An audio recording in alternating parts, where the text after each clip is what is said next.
The Great Gospel of John, shortened edition, second book, chapter 147 to 149, about communication with the Lord through the inward, spiritual correspondence of the phenomena at sunrise, about true Sabbath rest. In chapter volume 2, 147, the Lord, following a question by Peter, once more admonishes the chief disciples to talk with him full of faith, quietly, through the inner word in the heart.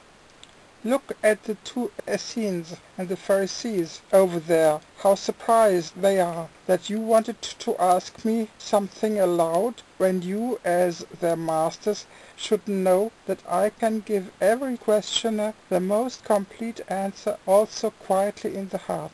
Then everybody turns to the scene of the sunrise, observing first the appearance of the little morning fishes, as the fishermen call the glimmer above the intensely shining little morning clouds, heralding the rise of the sun. In chapter volume 2, 148, the Lord gives first the natural explanation of this phenomenon, following it up with the interpretation of its spiritual correspondence and significance. Thus imagine and visualize the spiritual sun. The light emanating from it is absorbed by the ever-heaving surface of the sea of created life, which then plays with this light, and the result are all kinds of caricatures which do still give a pale shine, but at the same time destroy every trace of the divine archetype. Thus all of heathendom, and now also Judaism, is such a caricature of the pure divine. When you see a calm expanse of water and the sun shines onto it, it will then reflect from the surface in the same majesty and reality as you see it in the sky, and in the same way it needs a quiet mind, free from passions, which can be attained only through complete self-denial, humility, patience and purest love, to have the likeness of God in the spirit of man reflect quite as pure and real as the sun of the earth from a calm water surface. When a man has achieved this, everything within him has changed into truth, and his soul is then capable of directing its vision into the depths of God's creations, contemplating everything in the fullness of purest truth.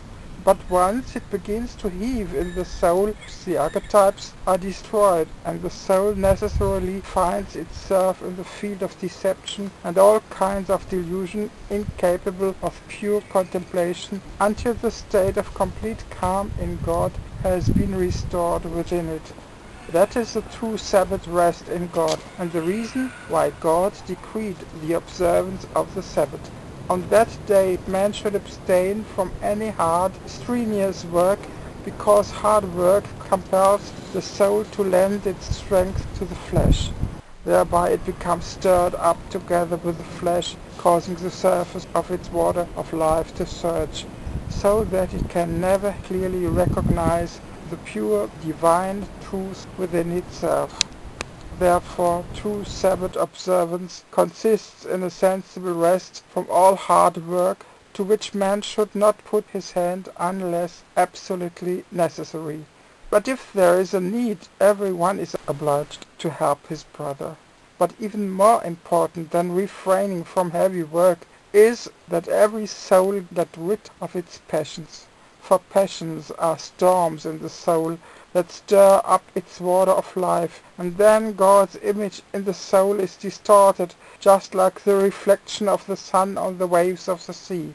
The image of the sun does still sparkle from the waves, but how distorted!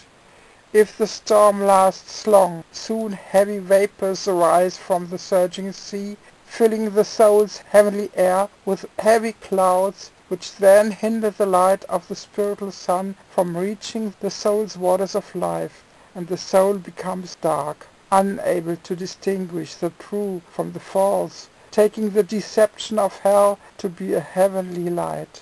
Such a soul is then as good as lost. There would have to arise strong winds, severe trials from on high, to disperse the evil clouds of the soul, so that this could then immediately enter into the true Sabbath rest, and thereby become its life's sea. Otherwise there is no deliverance for it. Behold, that is the for everyone useful spiritual meaning this beautiful sunrise is presenting to us in its otherwise quite natural appearance. Whoever will observe this within himself will remain in truth, and the full light and everlasting life will be his, whereas he who disregards this lesson will die forever. In chapter volume 2, 149, the Lord points to the mists that have appeared in the valleys simultaneously with the sunrise and to the morning breeze that has sprung up. For nothing happens on earth without a spiritual impulse. Let us now see what this means.